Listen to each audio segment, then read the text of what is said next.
जय श्री राधे। जय श्री कृष्ण। आदरणीय विद्वजनों, यह पावन कथा है माँ सुरकंडा जी की। ये जो पावन मंदिर है ये टिहरी जनपद में सरकुट पर्वत पर स्थित है। इस पावन धाम की कथा माँ सती से जुड़ी हुई है। माता सती दक्ष प्रजापति की पुत्री हैं और भगवान शंकर की पत्नी हैं।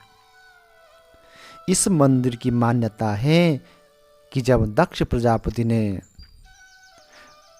कनखल हरिद्वार में बहुत बड़े विश्व सृज यज्ञ का आयोजन किया तो उसमें सभी देवताओं को निमंत्रण दिया गया, लेकिन उस यज्ञ में न तो भगवान शंकर को और न ही माता सती को बुलाया गया। परंतु जब माता सती को पता चला कि मेरे पिताजी ने हरिद्वार में बहुत बड़े यज्ञ का आयोजन किया है, तो माता सती भगवान शंकर के पास आती हैं और आज बड़े प्रेम से भगवान शंकर के चरण दबाती हुई कहती हैं, प्रजापतेस्ते स्वसुरस्य साम्प्रतम् निर्यापितो यज्ञमहोत्सवः किल वयं च तत्र विसराम वामुते यद्यर्थितामि विबुधा व्रजन्ति प्रजापतिस्ते स्वसुरस्य साम्प्रतम्। हे बेनी बुल्लाद, आपके ससुर जी ने आपकी ससुराल में बहुत बड़े यज्ञ का आयोजन किया है। माता सती ने ये नहीं कहा कि मेरे पिताजी ने मेरे मायके में, बल्कि शब्द बदल कर बोल दिए कि आपके ससुर जी ने आपकी ससुराल में बहुत बड़े यज्ञ का आयोजन किया है कि जिससे भगवान शंकर को अपनेपन का एहसास हो। कहा कि वहाँ मेरी बहनें भी आई होंगी, मेरे सगे संबंधी भी आई होंगी। बहुत समय हो गया है, मैं अपनी बहनों से नहीं मिली हूँ। माता प्रसूति की 13 कन्याएं हैं। तो कहा इसी बहाने सबसे क्या हो जाएगा, मिलना जुलना हो जाएगा और आपके बिना तो वो यज्ञ अधूरा रह जाएगा। इसलिए मेरी प्रार्थना है कि हम नंदी में बैठ कर के उस यज्ञ को देखने जाएंगे। तो आज भगवान शंकर ने वो प्रसंग माता सती को सुना दिया कि जब दक्ष को प्रजापति बनाया गया था तो उस समारोह में मैं भी था। मैंने भी अपने आराध्य प्रभु श्री राम का ध्यान करके दक्ष का अभिवादन किया, परंतु वो तो अहंकार से चूर थे। उन्होंने मेरा अभिवादन नहीं देखा और सबके सामने मेरा अपमान कर दिया और उसी द्वेष के कारण वो ये यज्ञ कर रहे हैं। माता सती को उस यज्ञ में जाने के लिए भगवान शंकर मना कर देते हैं, परंतु माता सती उस यज्ञ में चली ही जाती हैं। जब माता सती उस यज्ञ के पास पहुंचती हैं तो कोई भी माता सती की ओर नहीं देखता है। न ही उनका अभिवादन करता है, क्योंकि दक्ष ने सबको निर्देश दे रखा है कि शिव संबंधी से कोई संबंध न रखे। बस एक माँ है जो माता सती की राह देख रही हैं। इतना बड़ा यज्ञ हो रहा है और माता प्रसूति अपने कमरे में बैठकर सोच रही हैं कि जब मेरी सती को पता चलेगा कि मेरे पिताजी ने इतने बड़े यज्ञ का आयोजन किया है और मेरी माँ को भी मेरी याद नहीं आई, मेरी माँ ने भी मुझे नहीं बुलाया, क्योंकि कहते हैं जब तक माँ है तब तक ही मायका है, जब माँ नहीं है तब मायके का इतना महत्व नहीं होता है। सब जो मायके में हैं वो केवल औपचारिकता ही निभाती हैं। माँ है तो मायका है। सादर भले ही मिली एक माता, भगनी मिली बहुत मुस्काता, भगनी मिली बहुत मुस्काता। बस एक माँ है जो प्रेम से मिली, बाकी जो भी मिले वो सब मुस्कुरा रहे थे। जब किसी ने बातचीत नहीं की तो माता सती अपनी माँ के कमरे में जाती हैं। माता प्रसूति माता सती को हृदय से लगाकर रोती हैं, अश्रुधारा बह रही है। अब माता सती अपने पिता दक्ष से मिलने जाती हैं तो दक्ष माता सती को देखकर अनदेखा कर देते हैं। ये जहर का घूंट भी माता सती पी लेती हैं। कोई बात नहीं, पिता है, पिता से क्या मान और क्या अपमान, मेरे ही तो पिता हैं। पर जब यज्ञ कुंड के समीप जाती हैं तो सारे देवताओं का भाग वहां देखती हैं, परंतु भगवान शंकर का कोई भाग नहीं था।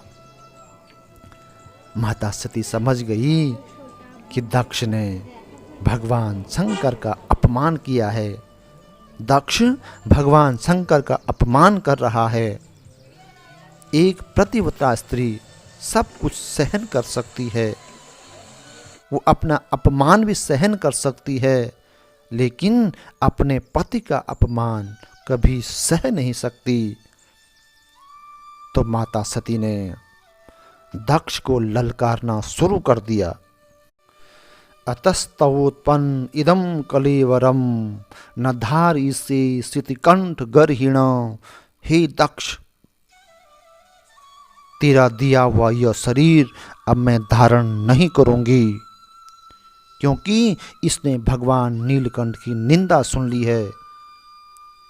लोग मुझे शिवद्रोही की बेटी कहेंगे, इसलिए आज ही मैं इस देह का त्याग करूंगी। इस प्रकार पिता को भला बुरा कह करके अग्निकुंड के समक्ष बैठ जाती हैं। अपने प्राणवायु रोककर नाभि चक्र में स्थित होकर अग्नि की अवधारणा कर भगवान शंकर से प्रार्थना करती हैं कि हे भोलेनाथ, मैंने आपकी आज्ञा की अवहेलना की है, यह मेरा बहुत बड़ा अपराध है। और प्रार्थना करती हैं, दिव्य वा भुवि वा ममास्तु वासो, नरके वा नरकान्तरे प्रकामम्, अवधीरित शारदारविन्दो,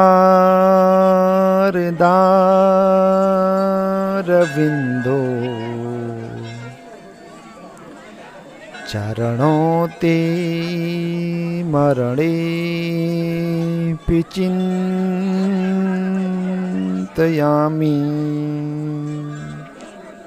हे भगवान शंकर, मेरा जन्म आकाश में हो, पृथ्वी में हो, नरक में हो, नरकांतर में हो, हे कमल नयन, आपके चरणों में ही हमेशा मेरा ध्यान रहे। बस क्या था, सभा के मध्य माता सती ने योगाग्नि द्वारा अपने देह को देखते देखते भस्म कर डाला। यह खबर नारद जी ने कैलाश पर्वत पर जाकर के भगवान शंकर को दी। भगवान शंकर क्रोधित हो गए और अपने सिर की जटा से कुछ बाल उखाड़कर जमीन पर पटक देते हैं और वहां से काल विकराल वीरभद्र प्रकट हो जाते हैं। भगवान शंकर ने वीरभद्र को आज्ञा दी, दक्षम सयज्ञम जहिमत भट्टानाम त्वम अग्रणी रुद्र भटांसको में।